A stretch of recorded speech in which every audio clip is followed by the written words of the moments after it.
Werewolves are a fascinating part of the wizarding world. They were very mistreated by witches and wizards, and throughout the books, this was perfectly represented as we saw Remus Lupin struggle with his lycanthropy. The novels revealed a bit about what led to him getting this disease, but the books barely scratched the surface. Welcome to Movie Flame. I'm Morgan Ross, and today I'm going to take you into deeper Harry Potter lore as we discover the story of exactly how Remus Lupin became a werewolf and how that affected his life.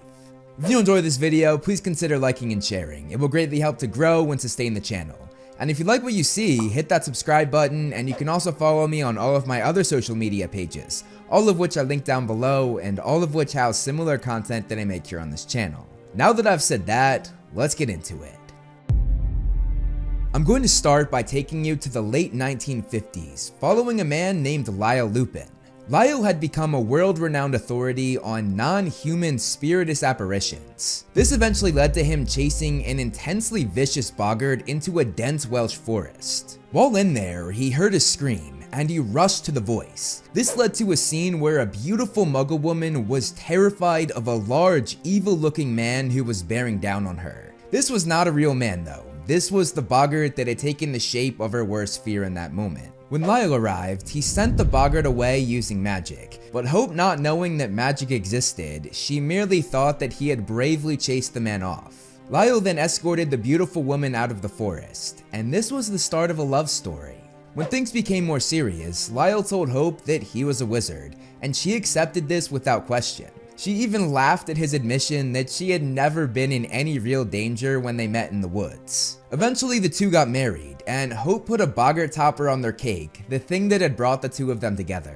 The two had a happy and healthy relationship, and Lyall had subtle ways of continuously drawing his wife in, which he did using subtle scents that triggered Hope's senses. I discovered Lyall's secret of how to trigger these senses. It's all about wearing certain fragrances. This week, I've been using the scents Water by Kayla Gray and Saffron Leather by Earfray. This is all thanks to the services of Scentbird. They offer a monthly subscription that lets you explore over 900 authentic designer and niche fragrances. Each month you receive an 8 milliliter vial, providing about 120 sprays, which is plenty to test how a scent works for you in various situations. I used Water by Kayla Gray at my sister's wedding a few weeks ago, and I got a lot of people mentioning how good I smelled. The combination of cucumber and lotus flower give it a very elegant smell that was perfect for the occasion. Then for a different, more casual event, I wore Saffron Leather by Earfray to a house party, and again, I got lots of people complimenting me about it.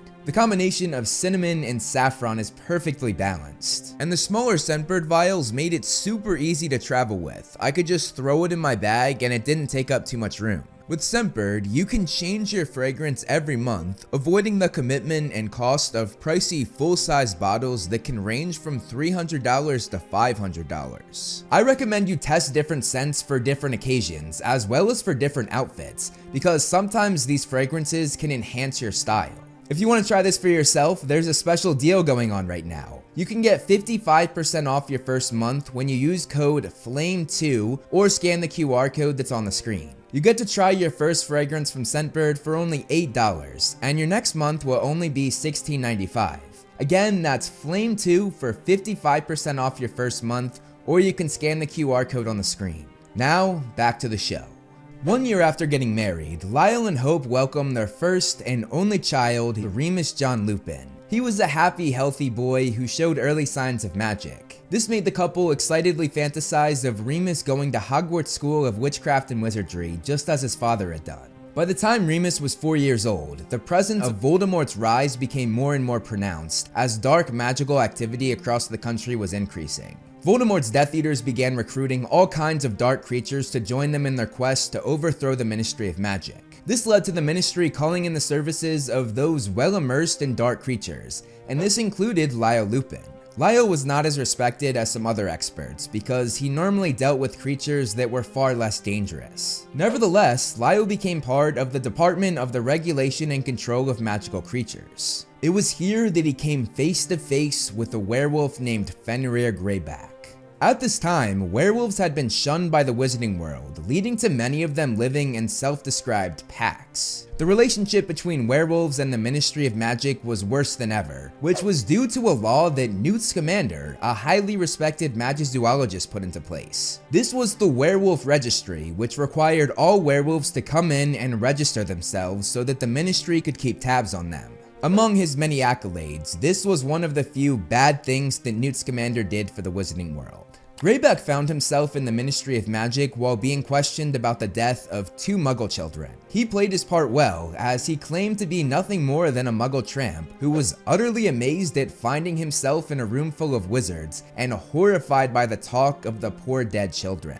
Greyback's lack of a wand and filthy clothing were sufficient enough to persuade 2 overworked and ignorant members of the questioning committee. They believed him, but Lyall was not as easily fooled. He recognized certain telltale signs in Greyback's appearance and behavior that led to him thinking he was indeed not a Muggle tramp, but a werewolf. He voiced to the questioning committee that they should keep Greyback in custody until the next full moon, which was a mere 24 hours away. Lyall was laughed at by his fellow committee members though, who told him to stick to boggarts because that was all he was good for. Lyall, a generally mild-mannered man, became angry, and he said words that would haunt him for the rest of his life. He described werewolves as soulless, evil beings who deserved nothing but death. Following his outburst, the committee ordered Lyall out of the room, and the head of the committee actually apologized to Greyback as they released him. The plan was to cast a memory charm while escorting Fenrir Greyback out, ensuring that he would forget the Ministry and everything that had happened that day. Before they got the chance, however, Greyback, along with 2 werewolf accomplices, overpowered them and the 3 werewolves escaped. Greyback told his fellow werewolves what Lyall Lupin had said about their kind, and they enacted their revenge on the man who thought werewolves deserved nothing but death. 24 hours after the questioning, the full moon arrived, and Greyback took the form that he loved more than anything else. He then went to the Lupin's house to get revenge, and to his delight, he realized that Lyall had a 5-year-old son. Greyback forced his way through the window that led to Remus's room, and he sunk his teeth into the child. Greyback, known for taking his attacks too far, almost killed the boy. Lyall came in just in time though, blasting Fenrir with a number of powerful curses, making the werewolf flee. Even though he saved his son from dying, Remus's life was changed forever. The words that Lyall spoke that day at the hearing would haunt Lyall for the rest of his life, and he never forgave himself. His son now fell under the words he spoke that day: soulless, evil, deserving nothing but death. This was how people in the Wizarding World viewed the werewolf community, and Lyall knew that from that point on, Remus's life would not be easy. Nevertheless, his son was what he had always been: lovable and clever. But during that terrible period during the full moon, he watched Remus suffer an excruciating transformation and saw him become a danger to everyone around him. For many years, Lyall kept the truth about the attack, including the identity of his attacker, from his son, fearing how Remus would view him. Lyall did all he could to find a cure, but neither potions nor spells could help his son. The family's lives became dominated by their need to hide Remus's condition. They uprooted themselves from village to town, leaving the instant that rumors of the boy's odd behavior started. Fellow witches and wizards noticed how peaky Remus became around the full moon, not to mention his monthly disappearances. Tragically, Remus was not allowed to play with other children in case he let slip the truth of his condition. In consequence, and in spite of his loving parents, he was a very lonely boy. When Remus was younger and smaller, his containment during his transformation wasn't too difficult. They simply locked him in a room and put silencing charms around it. However, as he grew, as did his wolfish self, and he was eventually capable of pounding down doors and smashing windows. It took more spells and protections to contain him as time went on, and Lyall and Hope were filled with worry and fear. They adored their son, but they knew that the wizarding community would not be lenient on the uncontrolled werewolf Remus became every month. This was especially true with all of the dark activity going on, making witches and wizards distrust werewolves more than ever. Hope and Lyall assumed that there was no chance of Remus going to Hogwarts the way they had always dreamed, so Lyall began to educate Remus himself while at home. It was around this time that Lyall finally admitted to his son why he was the way he was, and told him that the werewolf Fenrir Greyback was responsible for it.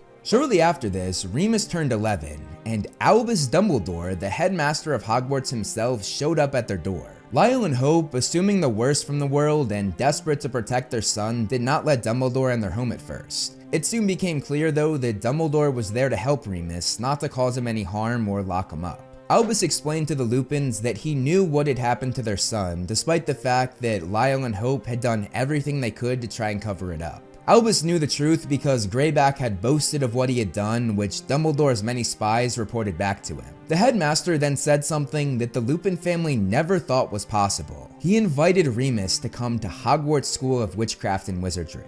Dumbledore put in special arrangements such as the Whomping Willow and the Shrieking Shack tunnel so that he would be safe away from the students during his transformations. Remus loved his time at Hogwarts, eventually even enjoying the transformations he went through, thanks to his best friends James Potter, Sirius Black, and Peter Pettigrew. They kept him company in the Shrieking Shack, taking the form of a stag, a dog, and a rat. The group became known as the Marauders, each gaining nicknames. Remus was Moony, James was Prongs, Sirius was Padfoot, and Peter was Wormtail. Lupin also became good friends with another student named Lily Evans, who joined their group when she started dating James in their 7th year, and she was very kind to him about everything to do with his lycanthropy. These would forever be the best days of Remus's life. Following school, he along with his friends joined the Order of the Phoenix. However, being a part of the Order was not like Hogwarts. There was real danger, and Remus saw this firsthand when his 4 best friends met tragic fates. James and Lily were killed by Voldemort.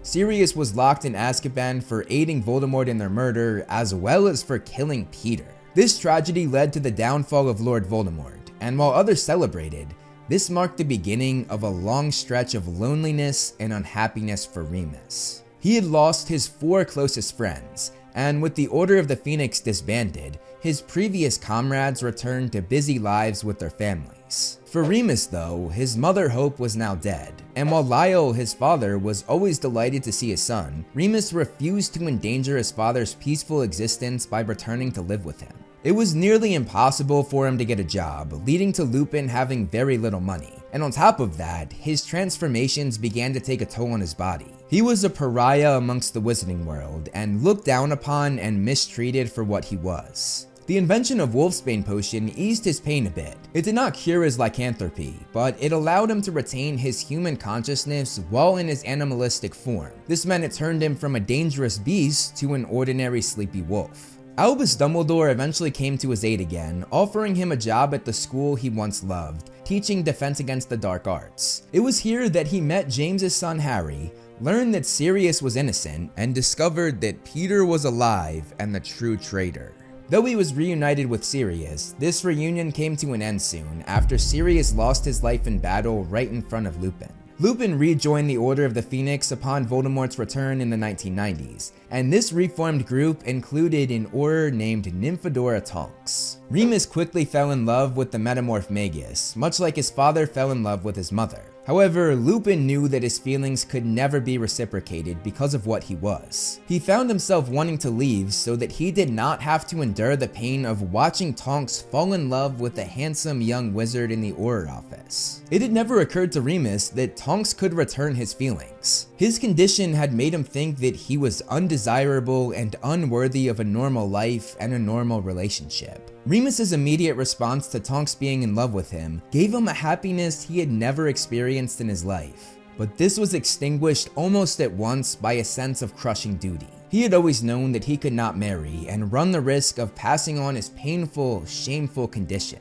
Wiser than Remus, this didn't fool Tonks at all. She was sure that he loved her, but that he was refusing to admit it out of mistaken nobility. However, he went on to barely talk to her and started volunteering for the most dangerous missions. Lupin began living underground among the werewolves, his job being to try and recruit them as well as be a spy. This put him in danger of coming face to face with Fenrir Greyback, the person who had changed his life forever. It was not until the Battle of the Astronomy Tower that he was actually in close proximity to Greyback though. In this battle, Greyback brutally mauled Lupin's friend Bill Weasley, making his face unrecognizable. Luckily, Remus ensured and told everyone that he was alright, and confirmed that Bill would not suffer the same fate as him. In the aftermath of the bloody fight, inspired by Fleur Delacour's declaration of enduring love for Bill Weasley even after the attack, Tonks made a brave public pronouncement of her feelings for Remus, and he was forced to admit the strength of his love for her as well. The two married shortly after that, doing so quietly in the north of Scotland. Upon being married, Remus continued to fear that the stigma attached to him would now infect his wife. He swung constantly between elation that he was married to the woman of his dreams and terror of what he might have brought upon her and eventually their unborn child. Within a few weeks of their marriage, Tonks had become pregnant and every fear Remus had surfaced. He was convinced that he had passed on his condition to an innocent child and that he had condemned Tonks to the same life as his parents, forever moving around, unable to settle, and having to hide her increasingly violent child from sight. Full of remorse and self-recrimination, Remus fled, leaving his pregnant wife. Seeking adventure, he offered to accompany Harry, Ron, and Hermione on whatever death-defying adventure awaited. To Remus's shock and displeasure, the 17-year-old Harry not only declined his offer, but became angry and insulting. He told his ex-teacher that he was acting selfishly and irresponsibly. Remus responded with uncharacteristic violence and stormed out of the house. He took refuge in the corner of the leaky cauldron where he sat drinking and fuming. After a few hours of reflection though, Remus was forced to accept that his ex-pupil had taught him a valuable lesson. His own parents, Lyall and Hope, had sacrificed their peace and security to keep their family together, the very opposite of what Lupin was doing right now. Bitterly ashamed, Remus left the inn and returned to his wife where he begged for her forgiveness. He assured her that come what may, he would never leave her or their son again. For the rest of Tonks' pregnancy, Remus gave up his pursuing quest of adventure, instead making his family his first priority. The Lupin's son, Edward Remus, nicknamed Teddy, was born soon after. To both parents' relief and delight, he showed no signs of lycanthropy when born, but instead inherited his mother's metamorph magus abilities. Both Remus and Tonks returned to Hogwarts for the final battle against Voldemort, leaving their son in the care of his grandmother. The couple knew that if Voldemort won this battle, Teddy's life would be plagued with fear and distress, so they fought to ensure a better world for their son. Both tragically and nobly lost their lives, however, but it was for a greater cause. Following his death, Remus Lupin was awarded Order of Merlin First Class, the first werewolf to ever be bestowed this honor. The example of his life and death did much to lift the stigma on werewolves, and he was forever remembered as a brave, kind man who did the best he could in very difficult circumstances, and who helped many more than he ever realized. Thanks again to Scentbird for sponsoring this video. Again, you can use code FLAME2 to get 55% off your first month, or scan the QR code on the screen. That's all I have for you guys today though. Thank you so much for watching, and I will see you in the next video.